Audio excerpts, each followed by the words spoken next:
안녕하세요. 저는 오남매를 키우고 있는 아빠입니다. 요즘 세상에 애가 다섯이라고 하면 다들 눈을 동그랗게 뜨고 놀라기 바쁘죠. 저 역시 제가 오남매를 키우는 아빠로 살 줄은 상상도 못했는데 사람 일이라는 게 한치 앞을 모르니 재미있는 거죠. 그간 많은 사연들을 접해봤었지만 아마 저처럼 허무맹랑하고 절망스러운 사연이 또 있을까 싶습니다. 아내는 제가 첫눈에 반했던 첫사랑이었어요. 보자마자 어찌나 웃는 모습이 아름답던지 아무 생각이 나지 않고 멍해졌습니다. 처음으로 누군가를 절실하게 원해봤고 그리워해봤던 순간이었죠. 저 사람이 아니면 정말 안 될 것 같다는 생각 때문에 저는 아내의 마음을 얻으려 많은 노력을 했었습니다. 그런 제 마음이 아내에게도 닿은 건지 간절한 제 마음을 받아줘 저희는 소중한 연인이 되었어요. 아내와의 연애는 그저 황홀했고 행복했습니다. 이상형의 첫사랑이던 아내와의 1분 1초는 말할 것도 없었죠. 그렇다고 또 저만 과하게 사랑한 건 또 아닙니다. 아내 역시 저 못지않게 제게 많은 사랑을 주었고 저희는 남부러울 것 하나 없이 행복한 나날을 보냈어요. 서로가 사회에서 성장해 나가는 모습들을 가장 가까이에서 지켜보며 응원을 해주며 사랑을 키워갔습니다. 긴 시간을 함께하던 끝에 저희는 결혼을 했고 첫사랑과의 결혼이라는 타이틀에 많은 이들의 부러움을 사게 되었죠. 긴 연애 끝에 한 결혼이었음에도 결혼 후 달라진 건 없었습니다. 여전히 아내를 보면 설레는 마음이 있었고 이 사람이 내 아내라는 게 믿기지 않을 정도로 참 좋았죠. 이렇다 보니 저희 부부는 사이가 정말 좋았고 동네에서도 지인들 사이에서도 유명한 인고 부부였습니다. 결혼 후 바로 아이가 생겼고 그 바람에 아내는 퇴사를 결정한 후 집에서 살림과 육아를 맡아줬어요. 분명 답답하고 힘들 법도 한데 제 아내는 오히려 밖에서 온종일 일하는 저를 더 걱정해줬고 많이도 챙겨줬습니다. 그 어린아이를 키우며 버겁고 힘들 텐데 단 한 번도 저녁 밥상을 대충 차려준 적이 없었죠. 그뿐 아니라 아침에도 손수 따뜻한 밥상을 차려주는 아내였습니다. 엄마로서도 아내로서도 100점이던 사람이었죠. 이런 아내와 토끼 같은 자식을 두고 있으니 솔직히 세상 부러울 게 없었어요. 저를 살아가게 하는 원동력이 바로 제 가족들이었죠. 문제 아닌 문제는 사이가 너무 좋아서 그런지 연달아 쭉 아이를 낳게 되었고 결국 5남매의 부모가 되었다는 겁니다. 저희 부부 모두가 아이를 좋아하고 원했기에 3명 정도를 낳을 생각이긴 했어요. 그러나 이렇게 5남매를 키우게 될 줄은 상상도 못했습니다. 사이도 좋았던 부부가 5남매를 키운다고 하니 주변에서는 엄청난 이슈였고 또 저희 부부를 대단하게 여겨주시더라고요. 요즘 아이 1명 키우는 것도 벅찬 세상에 5을 어떻게 키우냐며 대단하다고 말이죠. 저희 부부가 5남매를 낳고도 걱정 없이 살 수 있었던 건 솔직히 제가 버는 돈으로 충분히 여유 있게 살 수 있었고 아내가 집에서 해주는 살림과 육아 덕분에 가능했습니다. 아내도 저도 각자 맡은 일에 최선을 다했기에 5남매를 키우는 건 솔직히 큰 문제로 다가오지 않았죠. 사실 아내에게 미안한 부분들도 많았습니다. 사업가로 승승장구하면서 가장으로서 역할을 다하느라 애들 곁에 늘 있어주는 아빠가 아니라서 가슴 한켠에는 늘 미안함이 있었죠.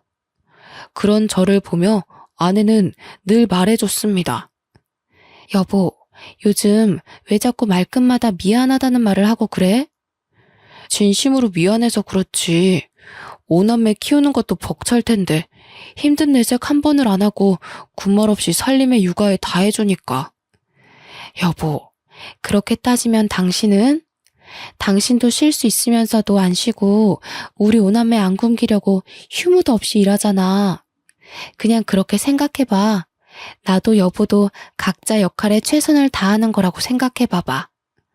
비교하는 건 아니지만 다른 집 아내들 보면 독박 육아에 모내해서 힘들다고 하는데 당신은 어쩜 그런 게 없냐? 정말 고마워 여보. 에이, 솔직히 오남매에 나까지 먹여 살리려고 노력하는 무거운 당신 어깨만큼 힘들까? 나야 뭐 애들 보고 집에서 살림하는 게 전부인데 뭐. 당신이야말로 늘 고마워.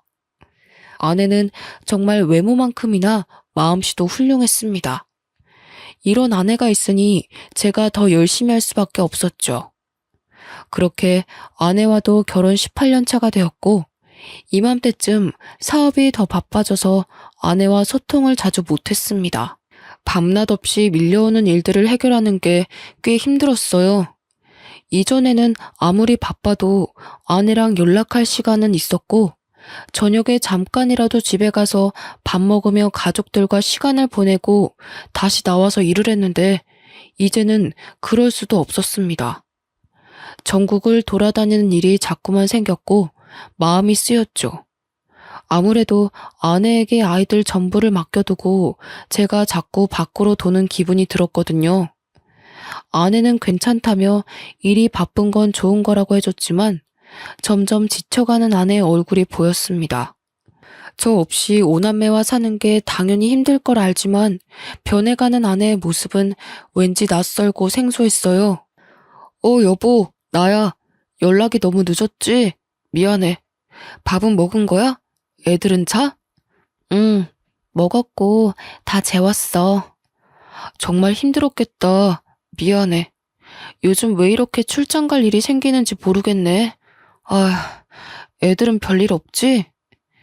내가 다 보고 있는데 별일 있을 게 뭐가 있어, 새삼스럽게. 뭘 그런 걸 물어보고 그래. 왜, 내가 애들 제대로 안 볼 것 같아? 아니야 여보, 그런 뜻이 아니야. 당신 오늘 너무 힘들었구나. 끊을 테니까 얼른 쉬어. 내일 보자. 왜? 내가 예민한 것 같아? 할 말 있으면 똑바로 말을 해. 사람 짜증나게 하지 말고.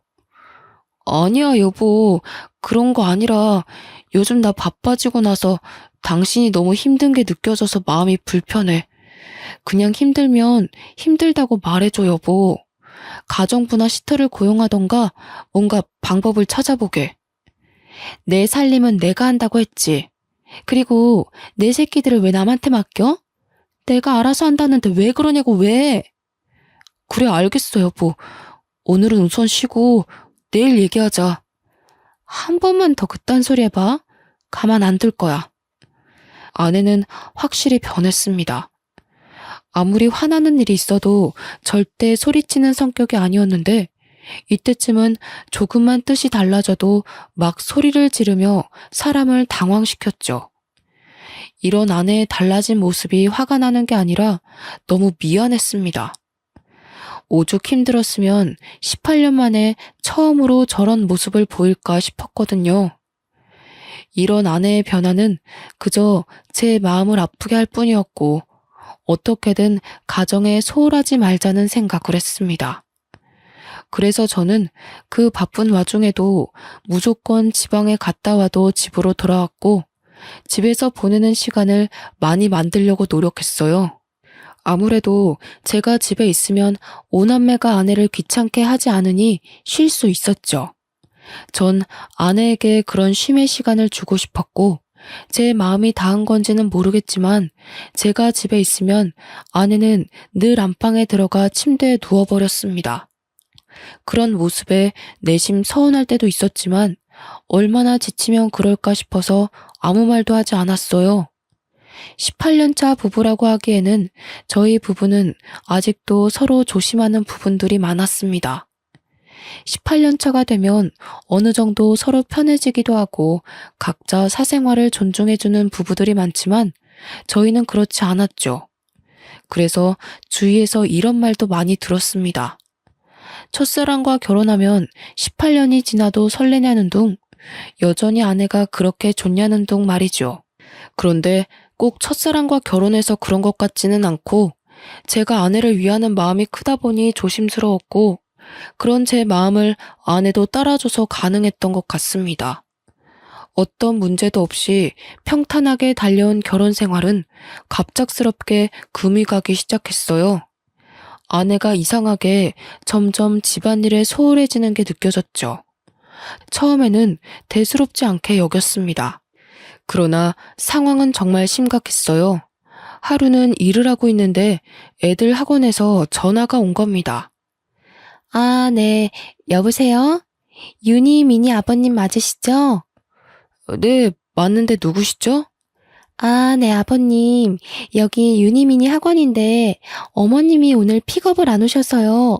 쌍둥이들 집으로 데려다 주면 되는 걸까요? 네? 애들 엄마가 픽업을 안 갔나요? 아, 우선 제가 20분 내로 애들 데리러 갈 테니 잠시만 부탁드릴게요. 죄송합니다. 오남매를 키우며 단 한 번도 이런 일은 없었습니다. 심지어 아내가 몸져 누워도 아이들 픽업은 꼭 본인이 고집해서 했던 일이죠. 애들이 어느 정도 컸기 때문에 집 앞에 내려줘도 충분히 찾아올 수 있었지만 이건 아내가 강하게 고집하던 부분이라 저 역시 그걸 따라줬었습니다. 그런 아내가 셋째, 넷째 쌍둥이들 픽업을 안 갔다고 하니 놀라웠어요. 저는 급하게 애들 학원으로 가며 아내에게 수차례 전화를 했습니다. 5통째가 되니 그때서야 아내가 전화를 받았죠. 여보, 무슨 일 있는 거야? 지금 어디야? 둥이들 학원에서 전화 왔더라고. 그래서 급하게 내가 픽업 가고 있어, 지금. 아, 그럼 해결됐잖아. 왜 전화를 그렇게까지 해? 당신 의처증 있어? 뭐? 뭐라고 한 거야, 지금? 의처증이라니. 당신이 한 번도 이런 적이 없는데 전화도 안 받으니 놀랄 수밖에 없잖아. 내가 애야? 애도 아닌데 뭘 그렇게 걱정을 하는데. 나한테 집착 좀 하지 마. 숨 막혀 죽겠으니까. 당신 정말 말을 그렇게밖에 못해? 어떻게 그럴 수 있어? 그 짧은 시간 동안 내가 얼마나 걱정했는 줄 알아? 알겠다고. 근데 가고 있다며. 근데 어쩌라고. 뭐? 당신 정말 요즘 왜 그래? 힘든 게 있으면 말을 하라고 했잖아.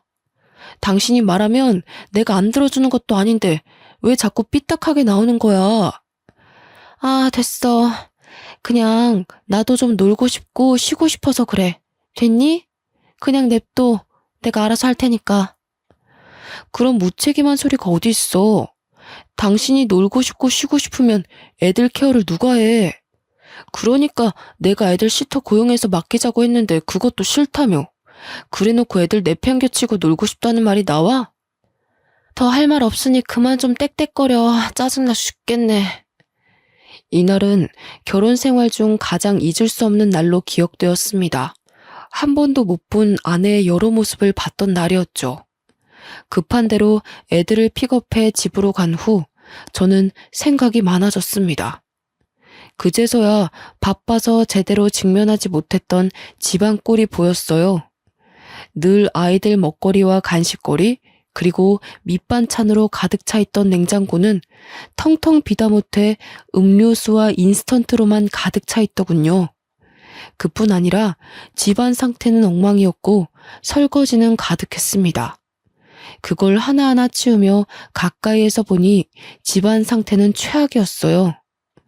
여기서 제가 충격을 받은 건 아이들끼리 하는 대화를 듣고였습니다. 첫째와 둘째는 고등학생, 중학생이라서 본인들 의견을 확실하게 말하고 표현할 수 있는 나이였죠. 야, 최솔, 너 어제 엄마랑 이야기해봤어? 아니, 해보려고 했는데 엄마가 집에 안 왔잖아. 오빠, 그냥 내 생각에는 아빠한테 말하는 게 좋을 것 같아. 솔직히 지금 이 상황을 좀 봐봐. 이건 아니잖아. 나도 아빠한테 말하고 싶은데 엄마랑 아빠 대판 싸울까봐 그렇지. 아, 모르겠다. 진짜 엄마 요즘 왜 그럴까? 내가 친구한테 말했는데 자기네 엄마랑 아빠도 이러다가 이혼했대. 엄마가 바람핀 거 걸려서. 야, 최솔, 말 함부로 하지 마. 네 친구네 집이랑 우리 집이랑 같아? 엄마는 그냥 잠깐 방황하시는 거겠지. 엄마가 그럴 사람이냐? 아니, 솔직히 난 이상한 게 한두 가지가 아니야. 오빠는 남자라서 잘 모르겠지만 뭔가 동생들도 다 뭔가 아니야, 됐다.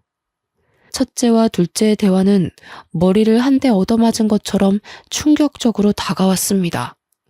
순간적으로 애들 방문을 확 열고 들어가 무슨 말이냐고 물어볼까 싶었지만 전 그러지 않았어요.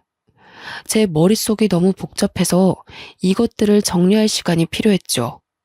생각해보니 아내는 단 한 번도 본인 입장을 내세워 본 적이 없었습니다. 늘 제가 원하는 대로 하려고 했고 아이들이 원하는 대로 살았던 사람이었죠. 그런 사람이 갑자기 이렇게 돌변한 건 단순한 이유는 아니겠다 싶었고 전 생각에 잠겨버렸습니다. 어쩌면 아내가 저에 대한 마음이 식어버려 더는 결혼 생활을 유지하고 싶지 않을 수 있겠다는 극한의 상황까지 가버렸죠. 하지만 멍청하게도 저는 아내에 대한 마음이 변한 게 하나 없었고 아내가 저렇게 된 게 전부 제 탓 같았습니다. 마음이 아프고 머릿속이 혼란스러웠어도 저는 오남매의 아빠이니 일을 해야 했습니다. 복잡한 심경은 잠시 뒤로 하고 다시 일에 집중하며 살았어요. 여전히 아내는 밖으로 돌았고 첫째와 둘째가 막내까지 돌보고 있다는 사실을 알게 되었습니다. 결국 아내의 의견을 듣지 않고 가사 도우미와 베이비시터를 고용해 아이들을 맡겼죠. 아내에게 대체 왜 그러냐고 따져 묻고 싶어도 너무 바빠서 그럴 시간도 없었고 아내랑 마주할 시간도 없었어요. 분명 아내도 베이비시터와 가사 도우미를 고용한 걸 알 텐데 제게 아무 말도 하지 않는 걸 보고 절망했습니다. 이제 정말 걷잡을 수 없을 정도로 아내와 멀어진 기분이 들었죠. 조금만 지나면 제가 숨 쉴 틈이 생기니 그때가 되면 아내에게 대체 왜 그러냐고 물어보려던 참이었어요. 그러던 어느 날 첫째에게 연락 한 통을 받았고 모든 게 무너지는 기분이었습니다. 다급하게 통곡을 하며 전화가 왔고 그 전화 내용은 셋째가 교통사고가 났다는 연락이었죠. 놀란 마음에 엄마는 어디 있는지 물어볼 새도 없이 전 곧장 병원 응급실로 향했습니다. 그렇게 도착해보니 첫째와 둘째가 울며 의식 없는 셋째 곁을 지키고 있었고 병원 관계자들은 저를 보며 보호자가 맞냐고 묻는데 정말 하늘이 무너지는 기분이었어요. 셋째가 사고가 났는데 보호자인 애엄마가 연락 두절이라 애들이 이러지도 저러지도 못했더라고요. 제게도 물론 전화를 했으나 전 회의 중이라 아예 받지도 못했습니다. 그 긴 시간 동안 애들끼리 얼마나 무섭고 불안했을지 또 셋째는 얼마나 아팠을지 생각하면 가슴이 찢어지는 기분이었죠. 정신이 없었지만 차근차근 해결해 나가려 정신을 딱 붙잡았습니다. 그런데 또 충격적인 얘기를 들어야 했어요. 보호자분, 환자분과 보호자분 수혈 적합 검사를 실시해 보았는데 수혈 자체가 불가능하세요. 지금 환자분 혈액 수치가 너무 떨어져서 B형의 혈액을 구해서 응급 수혈해야 되거든요. 여기 보호자가 수혈 동의서 작성해 주셔야 되세요. 네? 왜 수혈 검사가 안 되는 거죠? 아니, B형이요? 제가 윤이랑 혈액형이 같은데 무슨 말씀이세요? 윤이 A형 아닌가요? 네? 아니에요. 방금 검사실에서 연락받았는데 최윤님 B형이라고 확인받았습니다. 혹시 A형으로 알고 계셨어요? 일단 수치가 계속 떨어지니 서명 좀 바로 부탁드려요. 저는 정말 당황스러웠습니다. 우리 셋째가 B형이라니. 저랑 아내는 모두 A형인데 어떻게 B형이 나올 수 있겠습니까? 그제서야 셋째가 저와 닮은 구석이 없는 게 눈에 보이더라고요. 그러나 아내는 닮은 구석이 있기도 했고 오남매가 각자 다르게 생겼으니 그럴 수 있겠지 생각하며 살았습니다. 외적으로는 닮은 게 없었지만 살다 보니 뭔가 저랑 비슷한 구석들이 보였거든요. 아니, 더 정확하게는 애초에 친자가 아닐 거라는 의심을 해본 적이 없었죠. 셋째와 저의 유전자 검사를 진행하는 과정에서 혹시나 하는 마음에 오남매 전부 친자 검사를 실시했습니다. 사실 두려웠어요. 이미 셋째는 제 친자가 아닌 걸 알게 되었고, 셋째가 쌍둥이니까 넷째도 친자가 아니라는 소리였죠. 그런데 혹시라도 오남매 중 한 명도 내 핏줄이 없다면 이 상황을 어떻게 헤쳐나가야 할지 모르겠더라고요. 그리고 대체 아내가 왜 이런 짓을 한 건지 납득할 수 없었습니다. 떨리고 두려운 마음으로 오남매의 친자 검사를 모두 했고 믿고 싶지 않은 결과를 확인하고 손이 떨리기 시작했습니다. 어떻게 5아이 모두가 친자가 아니라는 결과가 나올 수 있을까요? 저는 아직도 믿기지 않습니다. 결과가 확실하냐고 몇 번이나 되물었죠. 참 믿기지 않았던 게 저희 부부는 사이도 좋았고 자연 임신을 수도 없이 시도를 했습니다. 그렇기에 오남매를 무리 없이 낳아서 키울 수 있던 건데 친자가 아니라뇨. 여태 자연 임신을 시도했던 건 대체 뭔가 싶었고 저는 혼란 속에 비뇨기과로 향했습니다. 말을 꺼내기도 어이가 없고 수치스러웠지만 정확히 알아야 했어요. 그러자 의사는 제게 놀라운 말을 해줬죠. 최준호 씨, 혹시 모르셨던 건가요? 네? 제가 뭐를 몰라요? 그냥 말씀해 주세요. 아니, 최준호 씨 무정자증이신데 오남매를 키우신다고요? 그럴 수가 없거든요. 네? 제가 무정자증이라고요? 그럼 자연 임신을 수차례 시도했어도 애초에 불가능이었다는 거죠? 그렇죠. 무정자증이셔서 애초에 아이를 갖는 건 무리신데. 아무래도 아이들 친자 검사를 해보는 게 좋으시겠네요. 말을 하면서도 제 마음이 무겁네요. 놀랍게도 저는 아이를 가질 수 없는 무정자증이었습니다. 애초에 자연 임신을 그렇게 시도했어도 불가능했던 거였죠. 의사의 말을 듣고 나니 모든 퍼즐들이 하나씩 맞춰지기 시작했습니다. 동시에 아내에 대한 증오스러운 마음이 점점 커지기 시작했고 왜 제게 이런 일까지 벌였는지 이유가 알고 싶었어요. 아내를 만나러 가기 전 생각을 정리할 시간이 필요했습니다. 그래서 부부 상담사로 일하고 있는 친한 지인을 찾아가서 그간 있던 일들을 모두 실토했죠. 나 무정자증이래. 그리고 우리 오남매 전부 내 친자가 아니라더라.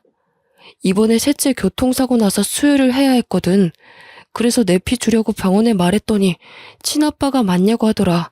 혈액형이 다르다고. 참, 뭐야? 너 이거 사실이야? 친자 검사를 해본 거야? 5명 전부 해봤더니 오남매 전부 내 친자가 아니래. 나는 지금 이것도 충격이지만 대체 그 사람이 왜 나한테 그랬는지 너무 알고 싶어. 나는 몰랐어도 본인은 알았을 거 아니야. 그런데 어떻게 18년을 감쪽같이 속이고 살았을까? 이건 보통 일이 아닌데? 너 괜찮냐? 하도 어이가 없고 충격적이라서 눈물도 안 나온다. 그냥 집사람이랑 대면을 해야 하는데 그 입에서 무슨 말이 나올까 무서워. 나랑 결혼 생활을 하는 내내 외도를 했다는 거잖아. 맞지? 준호야, 내 말 잘 들어. 우선 너 정신 똑바로 차려야 해. 알겠지? 집사람 분명히 불륜이니까 증거 똑바로 잡아야 해. 열받고 감정이 격해지겠지만 결국 이성 찾고 증거를 찾는 게 준호 네가 이길 수 있는 방법이고 복수할 수 있는 방법이야. 어떻게 증거를 찾아야 할지도 모르겠어. 그냥 머릿속이 백지처럼 새하얘. 내가 아는 탐정이 있거든? 내 지인인데 정말 합법적으로 증거 잘 찾아주니까 그쪽 도움 받아봐. 내가 말해둘게. 알겠지? 혼란스러워 아무 생각도 할 수 없었던 저였지만 지인의 도움으로 조금씩 자리를 잡아가게 되었습니다. 아내에게 왜 그랬냐고 당장이라도 따져묻고 싶었지만 지인과 대화를 해보니 증거를 찾는 게 우선이라는 생각이 들었죠.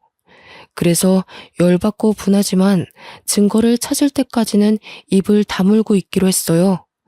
솔직히 많은 생각이 들었습니다.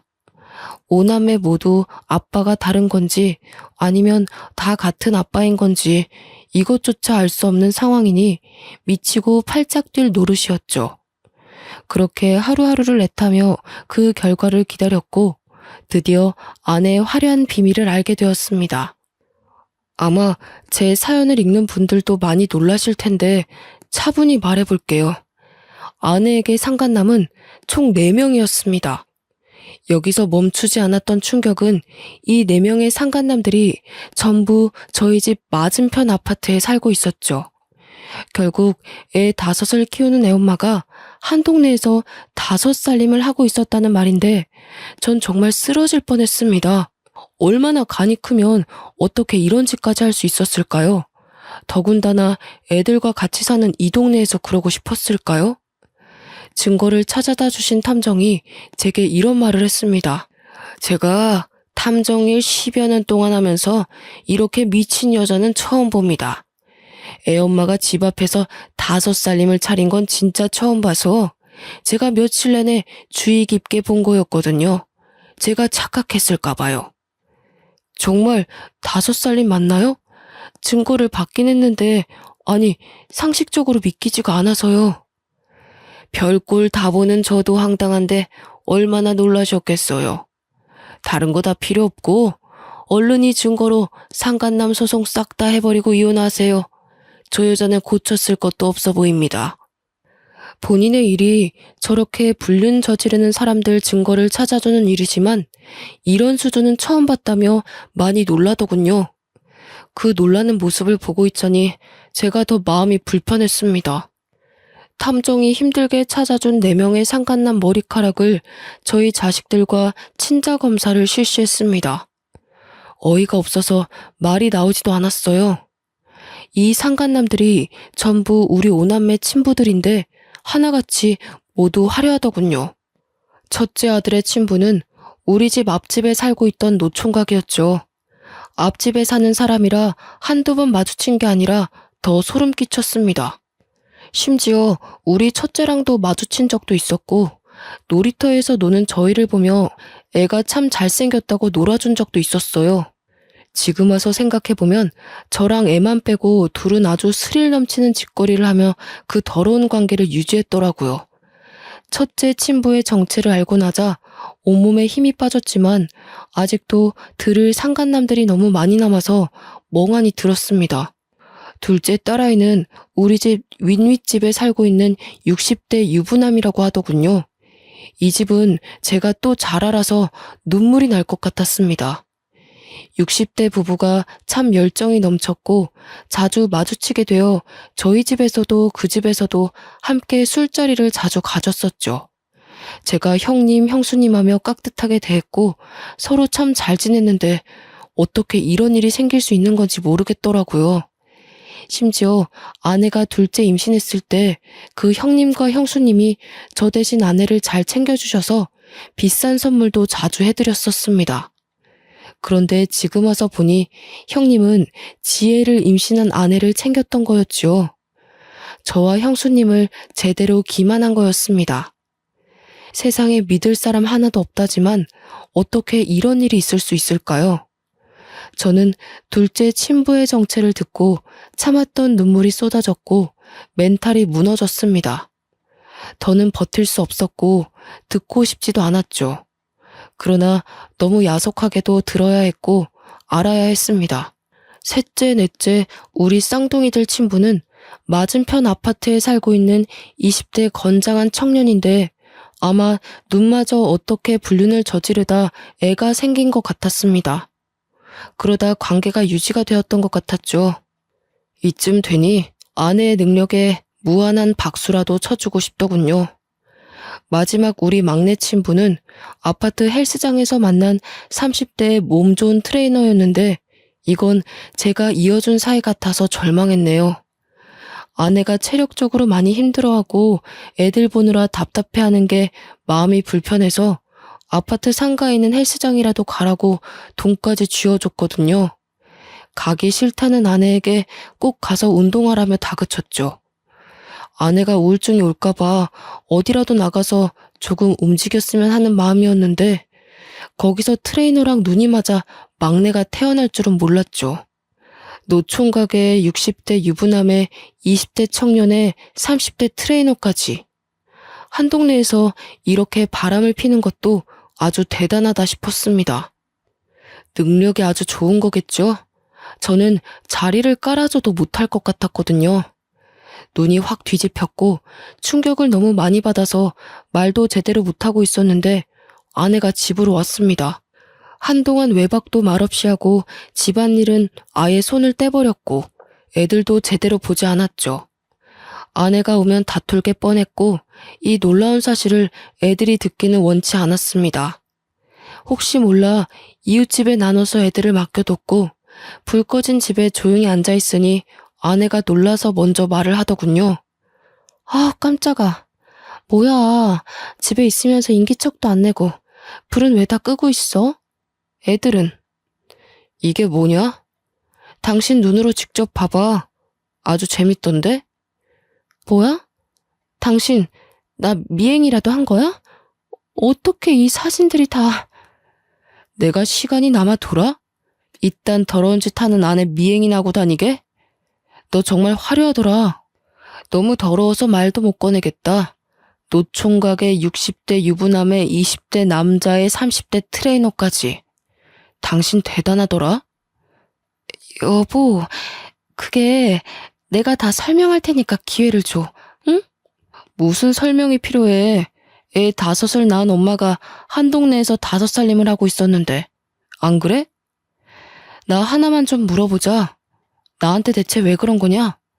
내가 당신을 좋아해주니까 만만했어?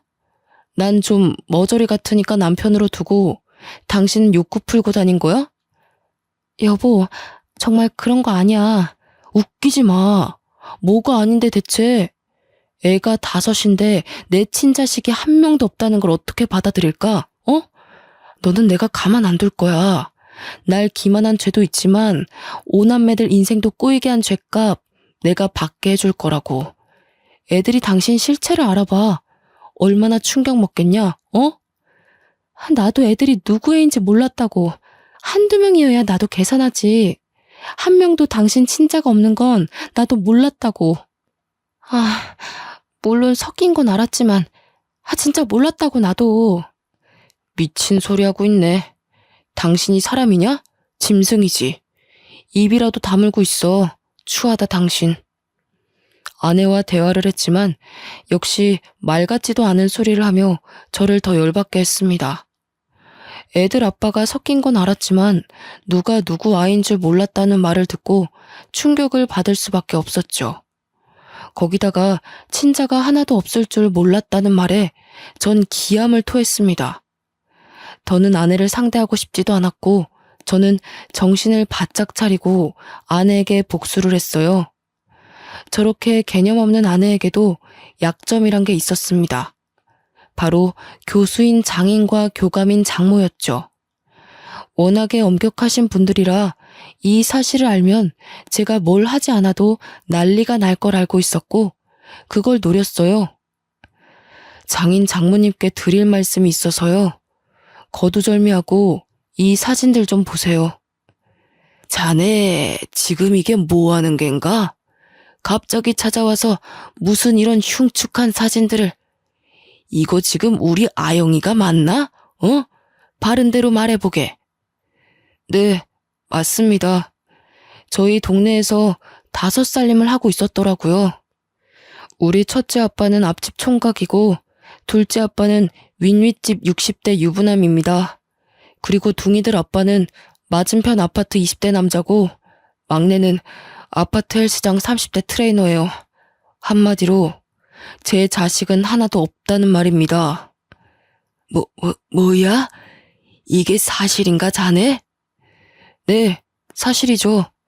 곧 그 사람도 올 겁니다. 제가 미리 선수 쳐서 온 거예요.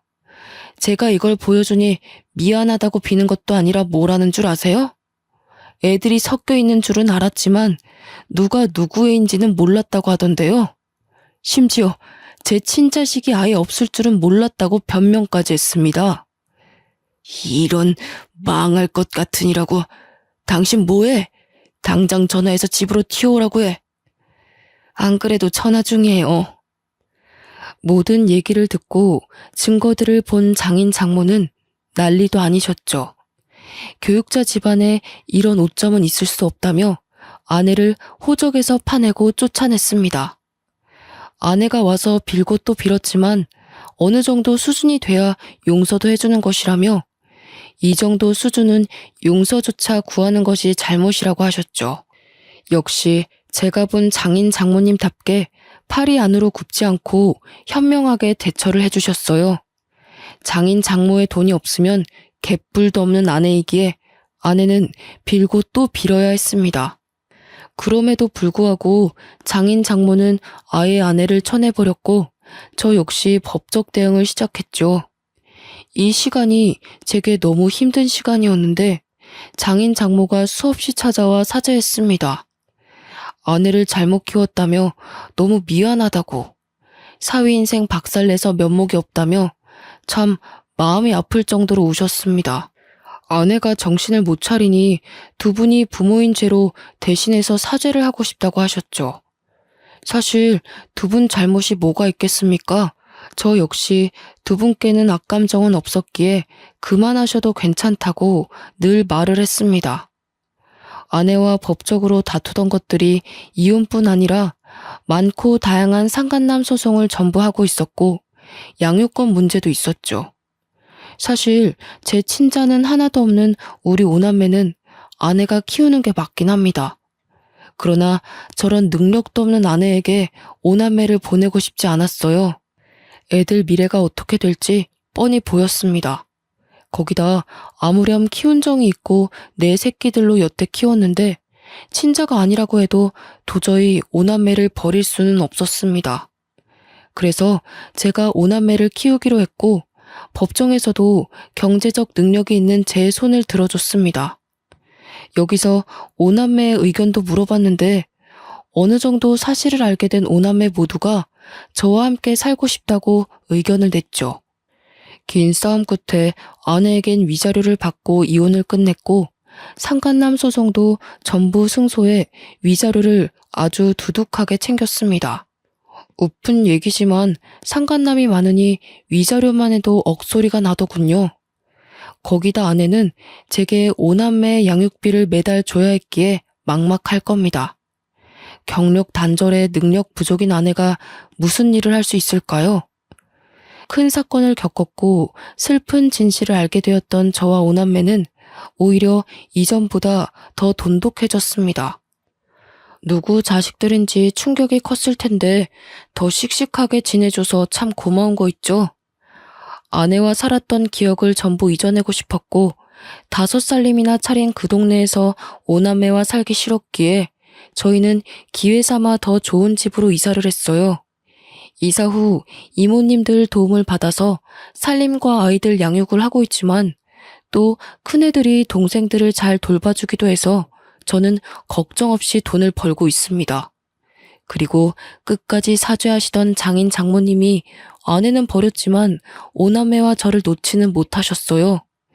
제가 일이 바쁜 것도 알고 오남매를 엄마 없이 키우려면 얼마나 신경을 많이 써야 하는지 아셨기에 따뜻한 손길을 내밀어 주셨습니다. 간혹 이모님들이 사정이 있거나 하면 두 분이 오셔서 오남매를 봐주시기도 하고 오남매 각자에게 통장도 지어주시고 노력을 많이 하고 계세요. 처음에는 아예 연을 끊어버리고 싶었으나 두 분에게는 애틋한 손주들이라 그럴 권리는 없다고 판단해서 아내와 절대 접촉하지 않는 조건으로 허락을 했습니다. 이렇게 오남매와 새로운 터에 자리를 잡고 다시 여유가 생기니 문득 전처가 어떻게 지내는지 궁금하더군요. 그런데 아내의 소식을 윗윗집에 살던 형수님께 들었습니다. 제가 상간남 소송을 하면서 유부남이었던 둘째 친분에도 풍비박산이 났거든요. 형수님과 함께 서로 울면서 참 고통을 겪어냈었는데 1년이 지나고 전화 한 통이 왔었죠. 잘 지내고 있지? 애들도 괜찮고? 너도 괜찮은 거지? 네, 저희는 이제 안정을 되찾았어요. 그나저나 형수님은 괜찮으세요? 나는 거기 싹 정리하고 이혼하고 위자료 두둑하게 챙겨서 공기 좋은 곳에서 조용히 살고 있어. 다음에 애들 데리고 놀러와. 쉬고 싶을 때. 잘하셨어요. 너무 충격받으셨을 텐데 형수님도 마음 놓고 편하게 사세요. 다음에 꼭 놀러 갈 테니까 그때까지 건강하셔야 해요. 참, 애들 엄마 소식 들었거든. 여기 살림 차린 상간남들 전부 버렸다고 하더라. 상간남 소송하면서 직장에 소문나서 잘린 사람도 있었고, 우리처럼 이혼한 집도 있고 뭐 그래서 그런지 하나같이 다 버렸다고 하더라고. 아, 그래요? 그거 참 잘 됐네요. 쌤통이네요. 더 쌤통은 친정에서도 버림받았잖아. 그래서 지금 오갈 곳도 없고 돈도 없어서 숙식 제공해주는 식당에서 설거지하고 뭐 그런가 봐. 5살림하며 화려하게 살던 게 아주 꼴 좋더라. 우연히 들은 전처의 소식은 한편으로는 불쌍하면서도 쌤통이었습니다. 그러게 조용히 잘 살지 왜 그렇게 무모한 짓을 해서 팔자에도 없는 고생을 하며 살까 싶었죠. 저는 지금도 앞으로도 오남매만을 위해 살 겁니다. 주변에서는 그렇게까지 왜 책임을 지냐고 하지만 누가 뭐라고 해도 제 자식들이거든요. 제 사연을 끝까지 봐주신 분들도 왜 친자가 아닌데 키우냐는 말보다는 오남매와 제 앞날을 응원해 주시길 바랄게요. 긴 사연 들어주셔 감사드리고 돌다리도 두들겨 보고 건너자고요, 우리.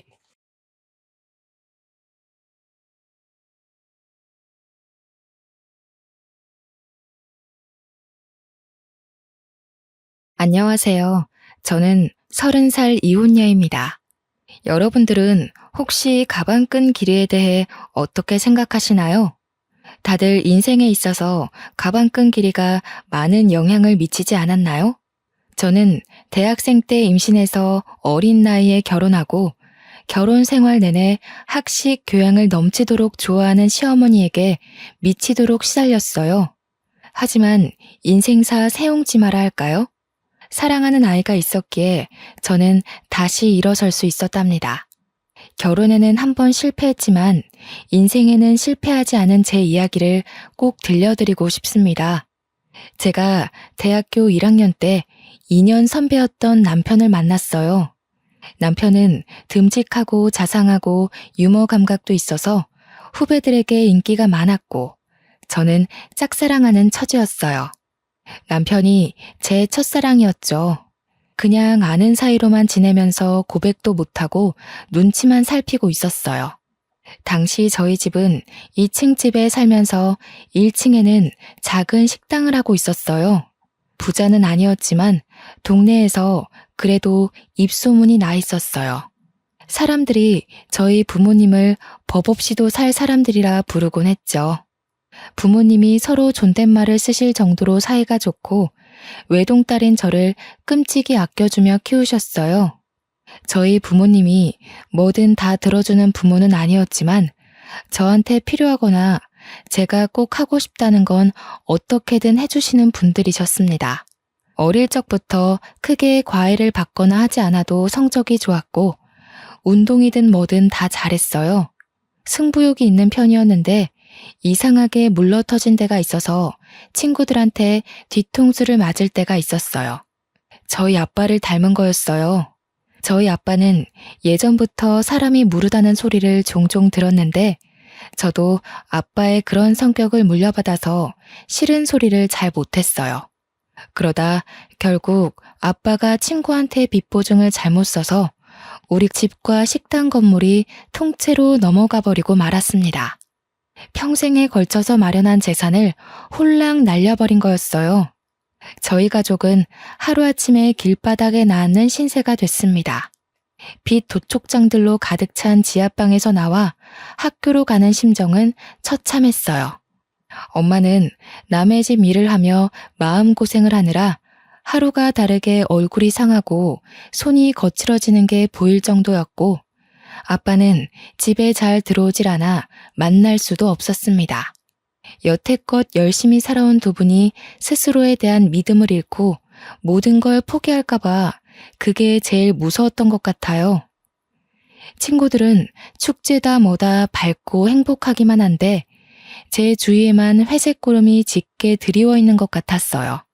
수업에도 집중이 안 되고 내가 지금 뭘 하고 있는 건가, 뭘 해야 하는 건가 생각만 들더군요.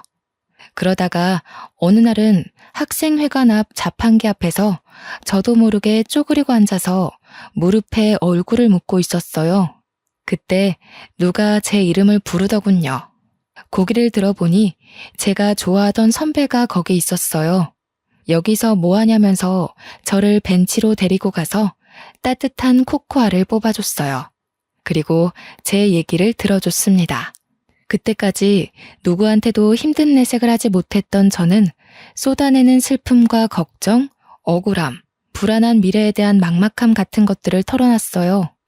선배는 제 얘기를 가만히 들어주고 제 등을 토닥여주더라고요.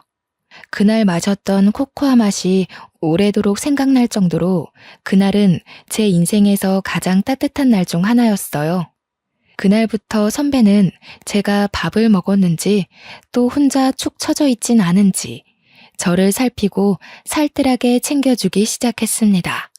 또 사주고 과제도 챙길 수 있게 물어봐주고 과 모임에서 소외되지 않게 꼭 저를 챙겼어요. 나중에 보니까 남편은 그렇게 누가 됐든지 간에 다른 사람이 힘들어하는 걸 그냥 지나치지 못하는 성격이었더라고요. 이럴 때일수록 더 열심히 먹고 열심히 놀고 열심히 공부해야 하는 거야. 알겠지? 저는 남편이 그럴 때마다 고맙다는 말도 제대로 못하고 괜한 입술만 달싹이곤 했어요. 과 모임에서 술을 많이 마신 날 저를 집 앞까지 데려다준 선배의 팔을 붙잡으며 가지 말라고 했어요. 선배랑 떨어지기 싫다고요. 결국 우린 연인이 됐습니다. 저는 선배 없이는 하루도 살 수 없는 사람이 되고 말았어요. 뭐든 선배가 챙겨주다 보니 선배가 없으면 사는 게 사는 것 같지 않을 정도였어요. 너무 많이 기대서였을까요? 사귄 지 1년 만인 2학년 가을에 임신을 했다는 걸 알게 됐습니다. 생리가 늦어지는 줄도 모르고 있다가 알게 됐을 땐 이미 3달이 넘어 있었어요. 망연자실했죠. 도무지 어떻게 해야 할지 알 수가 없었어요. 남편도 아직 졸업하려면 한참 남았고 저희 집에서는 아무런 지원도 받을 수 없는 상황이었죠. 저는 어쩔 수 없이 학교를 쉬어야 했지만 남편이라도 하루라도 빨리 취직할 수 있게 준비하는 게 낫다고 판단했어요. 저희는 부랴부랴 혼인신고만 하고 결혼식은 조촐한 식사로 대신한 다음 시댁으로 들어갔어요. 당시 시댁은 24시간 국밥집을 하고 있었어요. 시댁은 처음부터 저를 안 좋아했어요. 특히 시어머니는 면전에 대고 막말을 하는데 보통 독한 사람이 아니더군요. 첫날부터 단단히 잘못 걸렸다는 촉이 오고 머릿속에 비상벨이 왱왱 울리는 느낌이었습니다. 하지만 어쩌겠습니까? 이미 아이가 생겨버렸는데요. 결혼을 해버렸는데요.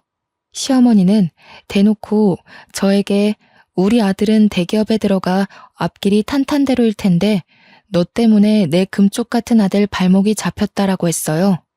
제가 공부를 못 마친 걸 가방끈이 짧다고 표현하며 툭하면 구박하기가 일쑤였죠. 학식 있고 교양 있는 것에 대한 로망이 있는지 툭하면 자기네 집안은 훨씬 더 좋은 집안의 교양 있는 며느리를 얻을 수 있었다고 했어요. 제가 없는 데서도 툭하면 제 흉을 봤어요. 시아버지나 친척들에게 베어먹지도 못한 애가 우리 집안에 맨몸으로 오다니 이게 무슨 날벼락이냐고 하소연하는 걸 여러 번 들었죠. 저는 아들을 낳자마자 산후조리도 제대로 못하고 시부모네 식당을 도와줘야 했어요. 식충 취급하는 소리가 벽을 뚫고 들어오는 것 같아서 도저히 가만히 있을 수가 없었죠. 피덩이 같은 아기를 업고 식당에서 밤늦게까지 일을 했어요. 집에 들어가면 또 집안일을 해야 했는데 너무 바쁘고 눈치가 보이니까 그게 너무하다는 생각도 못하고 살았어요. 시어머니는 제가 힘들어서 조금이라도 쉬려고 하면 네가 무슨 큰일을 한다고 힘들다고 야단이냐면서 야단법석을 떨며 면박을 줬어요. 집에 들어왔으면 시아버지 잠자리도 봐드리고 집안일을 챙겨야지. 어디 새파랗게 젊은 것이 집에 들어오자마자 방 안에 틀어박혀? 못 배워먹은 티 내는 거냐? 가방끈이 짧으면 노력이라도 하라고 했지? 어머니, 저 하루 종일 일하고 오늘 지훈이 아파서 병원에 뛰어갔다 왔잖아요. 저도 지금 열이 나고 몸에 기운이 하나도 없어요. 조금만 누워있다 할게요. 으이그, 그러게. 저렇게 복 없이 생긴 애들은 꼭 생긴 대로 논다니까. 그러게, 저렇게 복 없는 애가 우리 아들 발목을 잡게 내버려뒀으니 원. 손주 새끼 봐서 참지. 애미라고 있는 게 없는 집에서 못 배워먹어 교양 없는 티를 팍팍 내니 애까지 닮을까봐 걱정이다. 걱정. 처음에는 시어머니에게 대들지는 못하고 남편에게 하소연했어요. 그런데 결혼 전에는 그렇게 저를 끔찍이 아껴주던 남편은 네가 시어머니에게 맞춰야 한다면서 하나도 힘이 되어주지 않았어요. 어머니는 왜 자꾸 나한테 가방끈이 짧다고 하시는 거야? 내가 무슨 가방끈이 짧아. 나 우리 학교도 수석으로 입학했고 내내 꽈탑 놓치지 않을 정도로 공부 잘했는데 나이 드신 분들이 다 그렇지 뭐. 그냥 하는 말씀이니까 너무 귀담아 듣지 마. 어머니가 예전부터 나를 좋은 집안에 장가 보내고 싶어 해서 그래. 어릴 때부터 노래를 불렀다고. 우리 결혼할 때 너네 집에서 아무 지원도 못 받은 건 사실이잖아. 조금만 참으면 어머니도 다 이해하실 거야. 처음부터 끝까지 참고만 있잖아. 언제까지 저렇게 막말하시는 걸 참아야 해? 우리 어머니 그렇게 나쁜 분 아니야.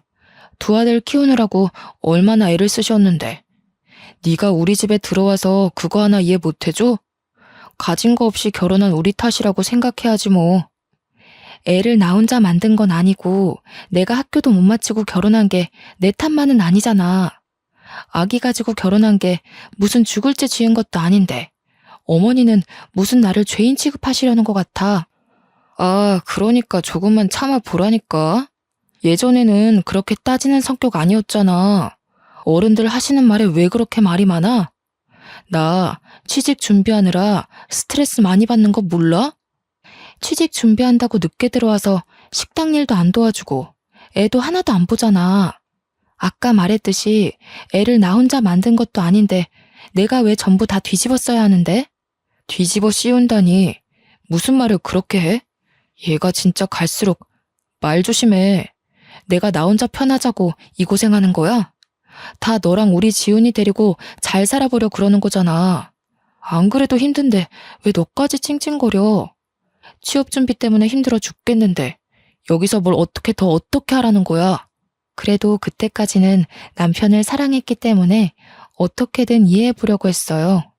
자기 어머니를 끔찍이 생각하는 효자라서 고생하는 어머니 심기를 거스르지 않으려 한다고 알아서 남편을 헤아려주고 노력했죠. 생각해보면 정말 바보 같은 짓이었어요. 나중에 알고 보니까 제 힘든 건 귓등으로 듣던 남편은 취업 스터디 모임에서 여기저기 온갖 오지랖을 부리고 있었더라고요. 힘든 애들 고민 상담해준답시고 돌아다니고 발벗고 뛰어다니며 해결사 노릇을 하고 있었죠.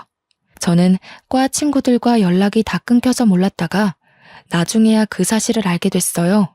그래도 밖에서 이 사람 저 사람 비위 맞춰주고 다닌 보람이 있었는지 남편은 진짜로 대기업에 취직을 했어요. 제 동기들이 취직 준비를 하고 좋은 데 취직하는 동안 저는 뒤처지는 느낌을 받곤 했어요. 동기들이 좋은 데 놀러가서 찍은 사진을 SNS에 올린 걸 보면 어쩐지 마음 한구석이 휑해지는 느낌을 받곤 했죠. 점점 사회인으로서 제자리를 찾아가는 동기들에 비해 제 모습이 초라해서 동기들이 연락해도 잘 받지 못했어요. 그래도 아이 키우는 재미가 있었고 예쁜 아이가 있다는 것에 만족하려 했어요. 아이가 말을 하고 걷고 하루가 다르게 자라는 걸 보면 또 하루를 살아낼 힘이 생기곤 했습니다. 지금 생각하면 저는 어릴 때부터 커리어 우먼이 꿈이었는데 왜 그런 소박한 현실에 만족하고 구박대기 노릇을 감내했는지 알 수가 없어요. 상황에 적응하는 것도 좋지만 자기 가치를 스스로 낮추는 행동을 하면 안 된다는 걸 지금은 깨닫게 됐습니다. 그러다 애가 3살이 되던 해에 남편 형이 뒤늦게 결혼한다고 신부감을 데려왔어요. 그 집은 큰아들을 어떻게든 판검사 만들려고 애를 써왔더군요. 사자 들어가는 걸 워낙 좋아하는 집이니까요. 아주버님은 사법고시 폐지되고 로스쿨 준비로 몇 년을 또 허송세월하다가 30이 훌쩍 넘겼죠. 그래도 연줄이 있어서 30 중반에 대형 로펌 경영지원실에 취직을 했어요. 무슨 재주가 있었는지 결혼하겠다고 데려온 여자가 대학 교수라는 거였어요. 듣고 보니 교수는 아니고 어느 지방 대학 강사였죠. 그래도 젊은 여자가 박사 학위까지 있는 데다 대학에서 강의까지 한다니 교양 학식 좋아하는 시어머니 입이 다 찢어졌습니다. 며느리가 될 사람 직업뿐 아니라 집안도 금융정보회사를 소유하고 있는 엄청난 부자라고 그렇게 좋아하는 거였죠.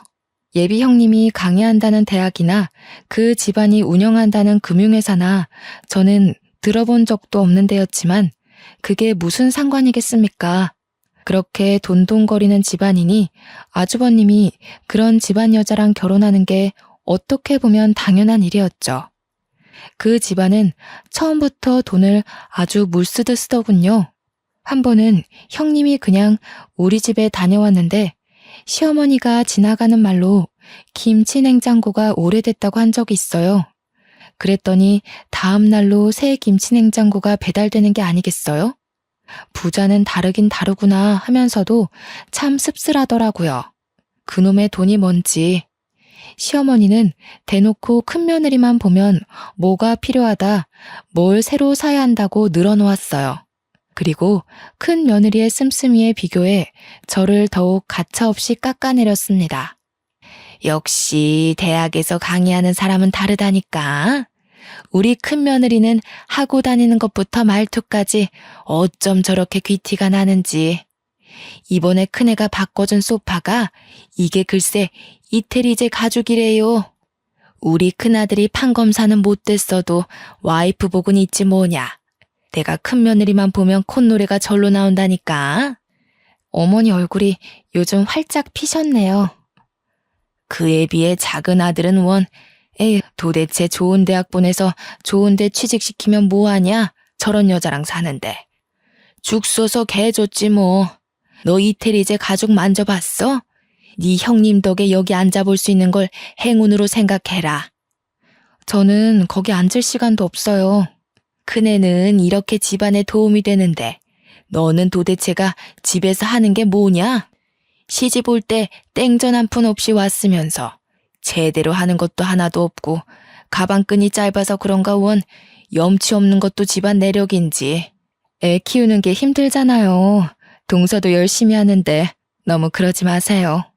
애 키우는 게 무슨 유세 부릴 일이야? 지가 열심히 하는 게 뭐가 있어? 요리를 잘해? 그렇다고 돈을 잘 벌어와. 아니면 뭐 교양이 있어서 애를 영재로 키워? 그러면서 맨날 힘들다. 우리 때는 애 키우면서 밭도 갈고 집안 어른들까지 모셨어. 엄살 부리지 말라 이거야. 그게 다 가방끈 짧은 티를 내는 거라니까. 어머니, 제가 무슨 가방끈이 짧다 그러세요. 오빠랑 똑같은 대학에 제가 성적도 훨씬 더 잘 나왔는데. 성적 잘 나오면 뭐해? 네가 지금 그 잘난 성적 가지고 할 수 있는 게 뭐가 있어? 성적 잘 나와서 애를 잘 키워?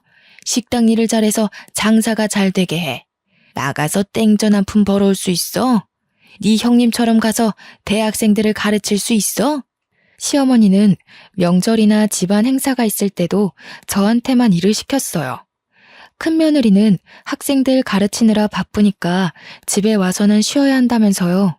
형님 네애가 집에 올 때마다 한우며 명품이며 비싼 선물을 잔뜩 들고 오니까 아예 손님 취급을 하더군요. 저를 집안의 일꾼, 노예 취급하는 거랑은 완전히 반대였습니다. 시어머니는 큰며느리가 명절에 해외여행을 간다고 해도 흔쾌히 보내줬어요. 해외여행 다녀오면서 명품 선물을 사왔기 때문에 오히려 여행 가는 걸 반겨하는 눈치였어요. 하루 종일 식당에서 일하면서 애까지 보느라 음식 냄새 배고 김치 국물 묻은 옷을 입고 다니는 제 모습에 비해 형님은 명품으로 휘감고 다녔죠. 시어머니는 그걸 또 비교해서 저를 깔아뭉갰습니다. 너는 네 형님 좀 보고 배워라. 저 스카프 좀 한번 봐. 하기는 저렇게 우아한 거는 아무나 소화할 수도 없지. 너는 어떻게 된 애가 나이가 5살 많은 큰애보다 늙어 보이고 후줄근해 하냐? 에그 젊은 애가. 너도 거울 좀 보고 좀 꾸미고 다니고 그래라. 남들 보기 창피하지도 않니? 우리 형우가 밖에 나가서 너 때문에 창피하면 어쩌려고. 채통이라는 것도 모르니? 하기는 품이라는 걸 배워본 적이 없을 테니. 어머니, 제가 꾸밀 시간이 어디 있어요?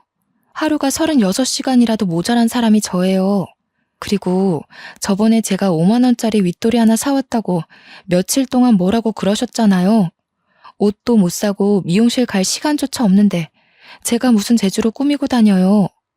저라고 뭐 안 꾸미고 싶어서 안 꾸미는 줄 아세요? 친구들 예쁘게 하고 좋은 데 놀러 가는 거 보면 저라고 안 부러운 줄 아세요? 저 말하는 꼬락서니 하고는 어디다 대고 버르장머리 없이 말대답이야? 한시라도 못 배운 티를 안 내면 곧불이 나지. 그럴 때마다 분통이 터져서 견딜 수가 없었고 마음 같아선 다 뒤집어 엎고 싶었지만 어린 아들에게 안 좋은 영향이 갈 것 같아 매번 끝까지 가지는 못했어요. 결혼할 때 아무것도 못 들고 온 내 죄다 하고 생각하려고 했죠. 지금 생각하면 제가 참 순진하고 바보 같았죠. 그저 좋게 생각하려고 애를 쓰니 상황이 점점 더 악화되는 거였어요. 이미 도를 넘어섰던 시어머니의 막말은 더 심해져서 아이한테까지 미쳤어요. 전부터도 툭하면 애가 지엄마 닮아서 못났다는 말을 하더니 애가 4살이 되면서부터는 대놓고 애한테 핀잔을 주더군요. 그리고 저한테는 저희 부모까지 들먹이기 시작했죠. 집안 꼴이 이게 뭐냐? 내가 식당 일 끝나면 집안일도 살펴야 한다고 했지. 애 장난감에 빨랫감에 설거지는 하나도 안 돼 있고 도대체 너는 제대로 하는 게 뭐야? 너희 엄마가 집안 살림 하는 법도 안 가르치던? 하기는 쥐뿔도 없는 집안이 가르치면 뭘 가르치겠어? 빌어먹는 법이나 안 가르쳤으면 다행이지. 빌어먹다니요? 무슨 말씀을 그렇게 하세요? 아무리 그러셔도. 아니다. 빌어먹는 법을 가르쳐서 애가 이렇게 됐는지도 모르지. 지혜미 애비한테 배운 게 있어야 뭐 하나라도 똑바로 하지. 없는 집 애가 가방끈까지 짧으니 설상가상이지 뭐야. 지 아들한테도 똑같이 가르칠까봐 겁난다. 겁나. 아니 어머니, 저희 엄마 아빠는 왜 건드리세요? 그렇게 말씀 함부로 하시면 저도 못 참아요. 저희 엄마 아빠가 얼마나 열심히 사시고 바른 분들이신데요. 저를 얼마나 귀하게 키우셨는데요. 귀하게 키워서 네가 그 모양 그 꼴이냐? 어떻게 키웠을지 뻔하지. 내가 너를 보면 너희 부모를 모르겠어? 내 눈은 못 속인다. 이 염치 없는 거사. 저희 엄마 아빠 주변에서 다 법 없이도 사실 분들이라고 하셨어요. 저희 엄마 아빠는 집안에서 함부로 큰 소리도 내지 않는 분들이세요. 어머니처럼 함부로 남의 험담하는 분들이 아니시라고요. 뭐야? 이 가방끈 짧은 년이 지금 나한테 뭐라고? 그러니까 내가 너를 보면 네 부모를 안다고 하는 거야. 어디 버르장머리 없이 시어머니한테 꼬박꼬박 말대답을 해? 네가 그렇게 못 배워먹은 티를 내니까 니네 아들이 배우잖아. 시어머니는 제 아들을 다른 사람들에게 자랑할 때는 우리 손주 하시면서 저한테 흉볼 때는 니네 아들이라고 부르면서 깎아내렸습니다. 어떨 때 보면 손주라고 생각하는 건지 원수의 자식이라고 생각하는 건지 헷갈릴 정도로 어린애한테 꼬투리를 잡고 흉을 보더군요. 한날은 애가 밥을 먹다가 옷에 음식이 떨어져서 얼룩이 좀 생겼어요. 그걸 본 시어머니가 쯧쯧거리면서 애한테 이러는 거였습니다. 에휴, 진짜 내가 저럴 줄 알았지. 지 엄마네 가족 닮아서 하는 짓이 어찌나 없어 보이는지. 지 엄마 닮아서 밥도 빈티나게 먹네. 그날 아이를 재우면서 많이 울었습니다. 잠든 아이를 쓰다듬고 또 쓰다듬었어요. 참아야 한다. 우리 지훈이를 위해 내가 못할 일이 뭐가 있겠나. 하지만 지금도 애가 자라면서 점점 눈치를 보는 게 눈에 보이는데 저런 할머니 곁에 있다가는 애를 망칠지도 모르겠다는 생각이 들더군요. 저는 그날부터 시어머니가 막말을 할 때마다 휴대폰 녹음기를 켜는 습관이 생겼습니다. 아이를 보호하기 위해 뭐라도 해야겠다는 생각에 지푸라기라도 잡는 심정으로 한 일이었죠. 그러다 저희 엄마가 식당 근처에 볼 일이 있어서 왔다면서 들르신 적이 있었어요. 엄마는 잠깐 얼굴만 보고 간다면서 극구 사양하시는데 저는 오랜만에 만난 엄마에게 꼭 밥 한 끼를 대접해드리고 싶었어요. 그동안 고생하시는 거 알면서 바쁘다는 이유로 제대로 찾아뵙지도 못하고 어려운 형편에 도움이 되어드리지도 못했으니 항상 마음 한구석이 아렸거든요. 추운 겨울날이었습니다. 엄마는 호박 시루떡을 보자기에 잘 싸서 가지고 왔어요. 제가 어릴 때부터 좋아하던 음식이었죠. 그런데 떡을 받아든 시어머니의 눈치가 영 떨떠름했습니다. 무슨 잡상인이나 불청객이라도 온 것처럼 저희 엄마를 위아래로 훑어보는 게 아니겠어요? 시어머니의 태도에 기분이 상했지만 엄마 앞에서 분위기를 망치고 싶지 않았던 저는 애써 즐거운 척하며 엄마를 식당 구석으로 데려갔습니다. 추운데 왜 자꾸 그냥 간다고 그러세요? 여기 앉아서 몸 좀 녹이고 조금만 계세요. 여기 설렁탕 맛있어요. 제가 금방 가져다 드릴게요. 혜인이 너는 밥 먹었니? 그렇게 아니다. 바쁜데 왜 엄마까지 챙기느라 고생할까봐 그러지. 나는 그냥 너랑 지훈이 얼굴만 보고 가면 되는데. 엄마 드릴 국밥을 준비하는데 시어머니가 한마디 하더군요. 에휴, 사돈댁에 오면서 이런 걸 선물이라고 가져오는 수준하고는 참나 어이가 없다 어이가 없어. 큰애처럼 명품까지는 바라지도 않아. 교양이라고는 눈을 씻고 찾아봐도 찾아볼 수가 없구먼. 가방끈 짧은 애를 남의 집 귀한 아들한테 맨몸으로 보내놓고 미안하지도 않나? 그런데 조금 있다가 단체 손님이 들어왔어요. 식당이 와글와글 꽉 찼는데 엄마 혼자 밥을 먹고 있는 게 영 신경이 쓰여서 저는 바쁜 와중에 흘끔흘끔 엄마를 보고 있었어요. 그때 시어머니가 엄마가 앉아있는 자리 바로 옆 테이블 위에 행주를 철푸덕 소리가 나게 던지더군요. 탁탁 소리가 나게 수저통도 닦고 의자도 정리하며 밥 먹는 엄마가 눈치를 보게 했습니다. 손님들이 더 올 텐데 자리가 없어서 어떡하냐면서 말이죠. 그러더니 카운터 쪽으로 오면서 이러는 거였습니다. 아휴, 못 배운 집안이라 그런가 밥 먹는 것도 눈치코치 없이 먹네. 피꺼소시란 말 아시죠?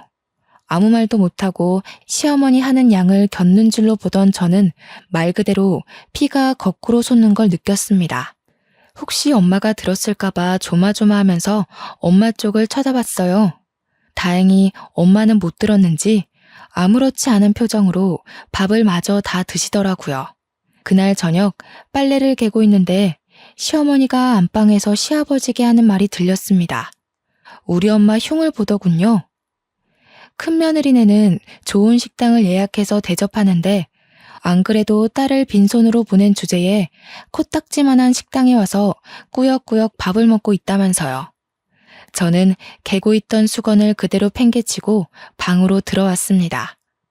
하루 종일 뼈 빠지게 일해서 돈 벌어주는데 엄마에게 밥 한 끼를 대접해드리는 것도 눈치를 봐야 한다는 사실에 저는 이성의 끈을 놓치고 말았습니다.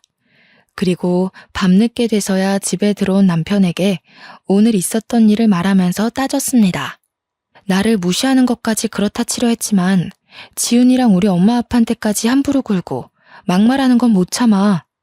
이제 더는 못 참는다고. 내가 이 집 노예야? 솔직히 나 없으면 식당 운영할 수나 있어? 하루 종일 일하고 애까지 보는데 내가 우리 엄마한테 밥 한 끼 못 대접해줘? 내가 너네 엄마 밥 주지 말라 그랬어. 하루 종일 일하고 온 사람한테 생 난리를 치네. 왜 별것도 아닌 것 가지고 난리를 치고 그래. 엄마 들으면 어쩌려고. 뭐라고? 지금 그걸 말이라고 하는 거야? 나는 어떻게든 오빠 맘 편하게 해주려고 지훈이 잘 키워보려고 꾸역꾸역 다 참아왔는데 어떻게 오빠가 나한테 이럴 수가 있어. 맨날 늦게 들어오고. 일 때문이라고. 나는 일주일에 외출 한 번 못하는데 혼자 밖에서 놀러 다니니까 좋아? 목소리 낮추라고 했지. 얘가 진짜 점점 왜 이래? 너 예전엔 아니랬잖아. 왜 이렇게 변했니? 진짜 무섭다 무서워. 아니, 아직 안 변했어. 진짜 무서운 게 뭔지 보여줘? 그때 밖에서 듣고 있던 시어머니가 들어와서 제 뺨을 때리더군요. 무슨 일인지 상황 파악을 못해 멍하고 있는 저에게 시어머니는 어디서 큰 소리를 내냐, 못 베어먹은 티를 낸다면서 소리를 질렀어요. 그리고 머리채까지 잡아당겼습니다. 저는 저도 모르게 시어머니 머리끄덩이를 같이 잡아당겼어요. 제가 무슨 일을 하고 있는지조차 모를 정도로 화가 나 있었어요.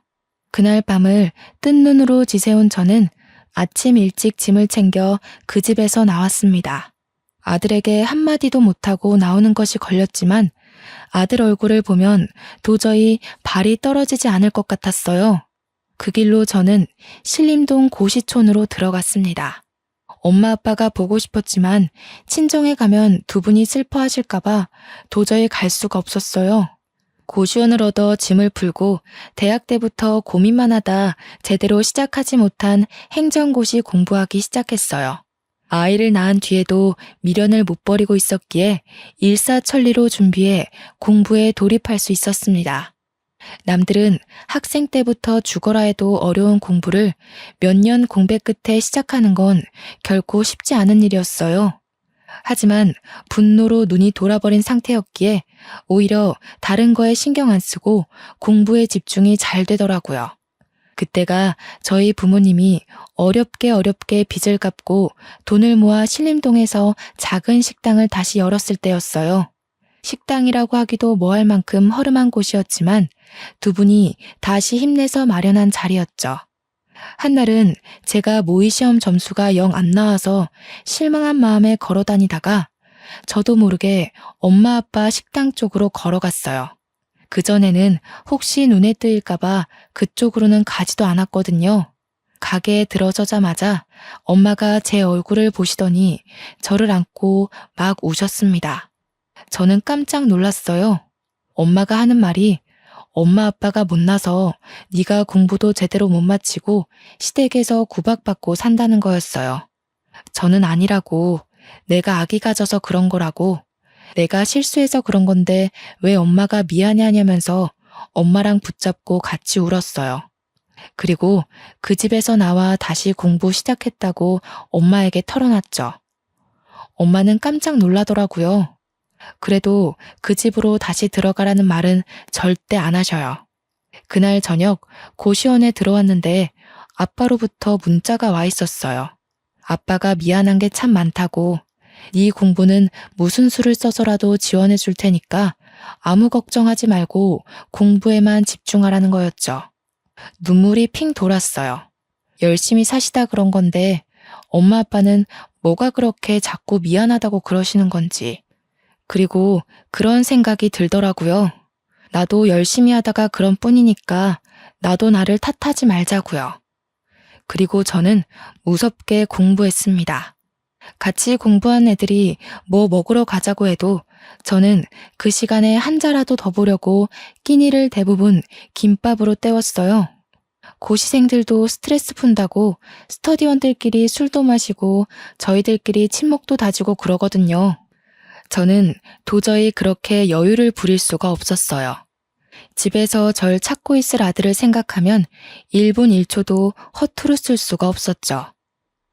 집 나온 지 한 달쯤 지났을 때 남편에게 전화해서 아들을 보러 가겠다고 했어요.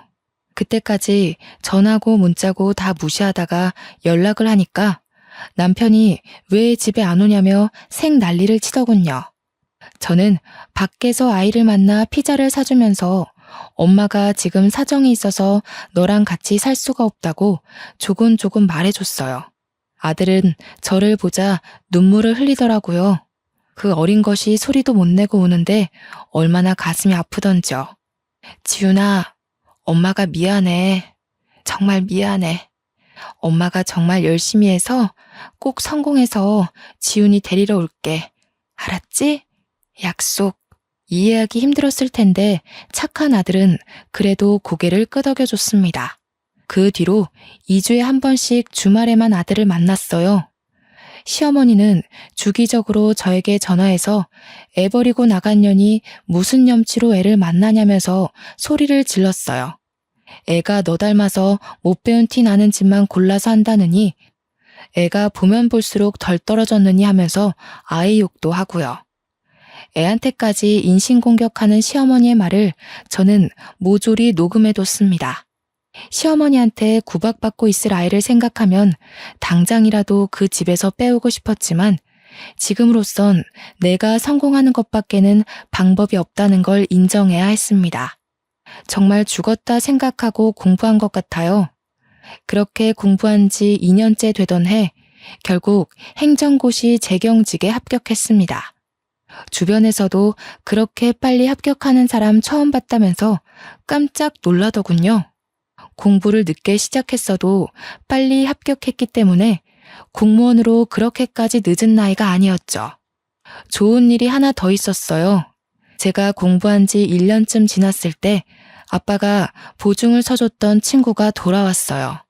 아빠의 절친이었던 그분은 자기를 늘 미안했다면서 사과를 하셨어요. 막혀있던 돈이 들어왔다며 아빠가 손해본 돈보다 더 많은 돈으로 갚아줬어요. 엄마 아빠는 그 허름한 건물에서 나와 훨씬 크고 좋은 건물에 돈가스 뷔페를 크게 열었습니다. 망하기 전보다도 훨씬 더 좋은 자리였고 장사도 잘 됐어요. 1년 만에 매출이 크게 올라서 제가 아들과 살기 위해 알아본 집 전세금도 엄마 아빠가 대주셨죠. 이제 임용만 기다리면 됐고 탄탄대로인 것 같았지만 한 가지 걱정거리가 있었어요. 시댁에서 아이를 순순히 내줄 리가 없었으니까요. 하지만 저는 무슨 일이 있어도 제 아들을 그 집에 그냥 두지 않으리라 다짐했고 사활을 걸기로 했습니다. 처음에는 남편을 만나 좋게 이야기를 풀어보려고 했습니다. 그런데 남편은 애 이야기는 안 하고 자꾸 딴소리만 하는 거였어요. 네가 이렇게 빨리 시험에 붙을지 누가 알았겠어. 내가 네 가치를 몰라봤던 것 같아. 그래도 네가 있을 때가 좋았어. 내가 너한테 참 잘 못해줬지. 지금 생각해보면 내가 좀 너무했던 것 같아. 우리 대학 때 참 좋았잖아. 둘이 같이 있으면 무서울 것도 없고 행복했는데. 그러면서 은근슬쩍 집에 안 돌아오냐고 저를 떠보더군요. 내가 미쳤다고 그 집에 들어가냐는 말을 삼키고 저는 남편을 따라 시댁으로 갔습니다. 아이가 어떻게 지내고 있는지 제 눈으로 확인해야 했어요. 그런데 평소라면 불을 환히 밝혀놨을 국밥집이 웬일인지 불이 꺼져 있는 게 아니겠어요? 시댁에 들어서니 시어머니는 없고 초상난 집처럼 휑한 게 무슨 일이 있는 게 분명해 보였어요. 그리고 저는 보고 말았습니다. 거실 테이블에 있는 주택담보대출 서류를요. 저는 서류를 들고 남편을 추궁했어요. 이게 대체 어떻게 된 일이냐고 물었더니 남편은 순순히 털어놨습니다. 형수네 집안에서 진짜 좋은 투자처를 알고 있다면서 돈을 몇 배로 불려줄 테니 믿고 투자하라고 대출 받으라고 종용했다는 거였어요. 아무리 그래도 그렇지 어떻게 집이랑 가게를 다 담보 잡힐 수가. 우리 집 망하는 거 보고도 그래? 집이 다 넘어가면 우리 지훈이는 어떻게 될지 생각 안 해? 이렇게 될 줄 알았나. 형수네 아버님이랑 형님이 지금 무조건 기회를 잡아야 한다고 막 밀어붙이는데 어떻게 해. 우리 엄마가 그 집 사람들 하는 말이라면 껌뻑 죽는 거 알잖아. 그 집처럼 돈 펑펑 쓰고 살게 될 줄 알았지 뭐. 근데 알고 보니까 그 집안, 그 집 사람들 다 말을 말아야지. 무슨 말이야? 왜 말을 하다 말아? 그러게, 내가 전부터 그랬잖아. 돈이라는 건 정직한 거라고. 공짜로 돈 벌어준다는 사람들은 의심부터 해야 한다고 했잖아. 그 집 사람들 처음부터 좀 이상했어. 왜 순진무구하게 그 사람들 말을 다 믿고 그래? 아, 그러게 말이다. 네 말을 들었어야 하는데. 그 집 사람들 지금 주식 조작으로 잡혀갔어. 형수님 아버지랑 다. 뭐라고? 내가 하는 말은 귓등으로 듣더니 꼴 좋다. 이제 어쩔 거야? 모르겠어. 나도 모르겠어, 혜인아.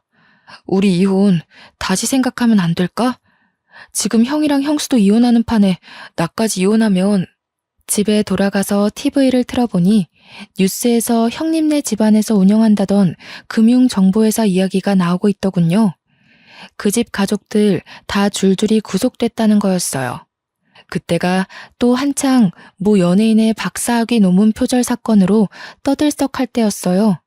그런데 전문대 강사도 박사학위 논문 표절이라는 제목의 뉴스에 나오는 실루엣과 대학 이름이 어디서 많이 보던 거였어요.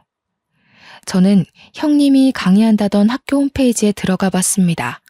거기엔 디자인과 땡땡땡 강사 박사학위 취소건에 대해 사과드립니다. 라는 제목의 게시물이 맨 위에 올라와 있었죠. 형님의 박사학위 논문이 표절률 85%로 취소된 거였죠. 학위 논문뿐 아니라 석사 논문까지 표절한 거였더군요. 시댁이 그렇게 좋아하던 교양과 학식, 그리고 돈까지 모두 사기였던 것입니다. 저는 더욱이 빨리 아이를 데려와야 한다는 생각에 마음이 급해졌습니다. 얼마 뒤 소송 준비가 끝났을 때 시어머니가 저희 엄마 아빠 식당에 찾아왔습니다. 무슨 바람이 불었는지 사기꾼 며느리한테서 받은 명품 스카프를 두르고 와서는 가게를 구석구석 살피더군요. 제법이구만. 못 배운 집이 가게 좀 크게 내봤자지. 어디 밥이나 좀 내와봐라. 얼마나 잘하는지 보자. 저는 시어머니란 인간은 꼴도 보기 싫고 말도 섞기 싫었었지만 아이 문제를 해결해야 했기에 침착하게 대꾸했어요. 여기는 밥을 갖다 드리는 데가 아니라 직접 떠서 드시는 데예요. 조금 있다 올 테니 식사하고 계세요. 군뱅이도 구르는 재주가 있다더니 쟤까지 께 그래도 용 빼는 재주가 있었나 보지? 행정고시인지 뭔지 그거 합격하면 월급이 얼마나 되는지는 모르지만 말이다. 잘난 체 하지 말라 이거야. 애새끼 버리고 갔냐니 잘 되면 얼마나 잘 되겠냐만. 내가 지훈이를 봐서라도 이제라도 용서를 빌면 용서해주마. 애한테는 그래도 엄마가 있어야지. 어머니한테 용서 빌릴 한 적 없어요. 이상한 소리 마시고 식사 안 하실 거면 나가세요. 저 말하는 꼬락서니 하고는. 네가 그러니까 본데 없는 년이라는 거야. 니까짓게 시험 좀 붙었다고 근본이 달라지는 줄 알아? 좋은 말로 할 때. 저는 시어머니 말을 무시하고 가버렸어요. 제가 변호사와 통화한 뒤 나가보니 홀이 난장판이 돼 있더군요. 시어머니가 밥을 안 떠준다면서 직원들에게 삿대질을 하고 머리채까지 잡은 거였어요. 정말 황당하기가 이를 데가 없었어요. 행패를 부리는 것도 정도가 있지. 시어머니는 그래도 분이 안 풀렸는지 고래고래 소리를 지르고 있었어요. 손님들은 물론 주방 직원들까지 나와서 미친 여자가 하는 꼴을 구경하고 있었죠. 아니, 어디서 서빙이나 하는 것들이. 밥을 가져오라면 가져올 것이지. 내가 너같이 천한 것들한테까지 무시당할 줄 알아? 당장 무릎 꿇고 사과해. 사과 안 해? 저는 주방으로 들어가 양동이에 물을 받아가지고 나왔습니다. 그때까지도 소리를 지르고 있는 시어머니에게 다가가 물을 냅다 뿌려버렸어요. 시어머니는 물에 빠진 생쥐꼴이 되어서도 악을 바락바락 쓰는데 진짜 악귀가 따로 없더군요. 가방끈 짧은 년이 내 아들한테 들러붙을 때부터 알아봤어야 했어. 우리 집안 말아먹은 것까지 모자라서 나를 무시해? 어휴 분해. 내가 오늘 이 집안 아작 내버리지 그냥 갈 줄 알아? 교양 그렇게 좋아하시더니 사기꾼 집안한테 당하고도 아직도 정신 못 차리셨어요? 어디서 뺨 맞고 여기 와서 화풀이세요. 사과는 어머니가 저희 직원들한테 하셔야죠. 진짜 교양 없이 왜 이러세요? 그리고 제가 여태 알면서도 가만히 있었는데 가방끈 짧은 건 어머니 아니에요? 중학교 때 퇴학당해서 초졸이시라면서요. 학벌 콤플렉스 때문에 교양 하시는 걸 알겠는데 사기꾼은 조심하셔야죠. 뭐야? 인연이? 시어머니가 저한테 달려들어 머리채를 잡으려 할 때 저희 아빠가 중간에 끼어 시어머니를 밀쳐버렸어요. 이 여자가 진짜 미쳤나? 남의 집 귀한 딸한테 감히 뭐가 어쩌고 어째? 어디서 무식하게 남의 집 영업장에서 소리를 지르고 남의 귀한 식구들한테 행패를 부려? 우리는 직원들도 다 우리 식구들이야. 이러고도 무사할 줄 알아? 당장 꺼져. 꺼지지 못해? 영업방해로 손해본 거 다 청구할 줄 알아. 그리고는 경찰이 와서 시어머니를 끌어냈습니다. 저는 더 이상 시댁 식구들과 말로 해결하려 해서는 안 된다는 걸 깨달았어요. 바로 이혼 소송에 돌입했습니다. 얼마 뒤 대학 때 가장 친했던 과 동기에게 연락이 왔어요. 친구는 졸업 직후 유학을 갔다가 돌아와서 저에게 연락한 거였어요. 친구가 하는 말은 충격적이었습니다. 친구네 사촌 오빠가 제 남편과 같은 회사에 다녀서 들었는데 남편이 같은 부서 유부녀와 정분이 나서 회사에서 쫓겨났다는 거였어요. 그 여자 남편이 회사에 찾아와서 난동을 부리는 바람에 임원 회의까지 소집되고 결국 회사에서 권고사직 시키기로 했다는 거였습니다. 들어보니 남편은 또 고민 상담 해준답시고 그 여자와 가까워졌다는군요. 이렇게 오지랖을 넓게 쓰더니 결국 제 발등을 찍은 거였죠. 이제는 화도 안 나더라고요. 솔직히 속이 시원했습니다. 시어머니가 저를 그렇게 괴롭히고 하대해도 강 건너 불구경이더니 꼴 좋다는 생각만 들고요. 그 뒤로 어떻게 됐냐고요? 시간이 걸리기는 했지만 소송을 통해 양육권을 가져왔습니다. 남편이 직업이 없는 데다 시어머니가 애를 정서적으로 학대한 정황이 명확했기 때문에 어렵지 않게 양육권을 가져올 수 있었어요. 그 인간이 빈털털이라 양육비는 얼마 못 받았지만 제가 그 집 식당에서 하루 종일 일하며 재산 증식에 도움 준 것이 인정돼 위자료도 1억 가까이 받게 됐어요. 시댁이 돈을 잃은 건 제 탓이 아니니까요. 시댁 식구들은 남편은 물론 시아버지까지 저에게 전화해서 회유도 하고 화도 내며 돌아오라고 매달렸습니다. 제가 미쳤습니까? 콧방귀도 끼지 않았죠. 고생 끝에 낙이 온다는 게 이런 걸까요? 이제는 아들과 함께 알콩달콩 행복할 일만 남은 것 같습니다. 사랑이라 생각했던 게 저를 배신했고 결혼 생활은 저를 밑바닥으로 끌어내렸지만 저는 힘든 시간들을 통해 깨달음이라는 훨씬 더 큰 선물을 받았거든요. 지금까지 제 이야기를 들어주셔서 감사합니다. 마지막으로 여러분도 인생에 시련이 온다면 거기가 끝이라 생각하지 마시고 한 번 더 도전하셨으면 좋겠다는 말을 꼭 하고 싶어요. 시련이지 실패가 아니라는 말도 있잖아요. 추운 날씨에 감기 조심하시고 우리 인생 파이팅입니다.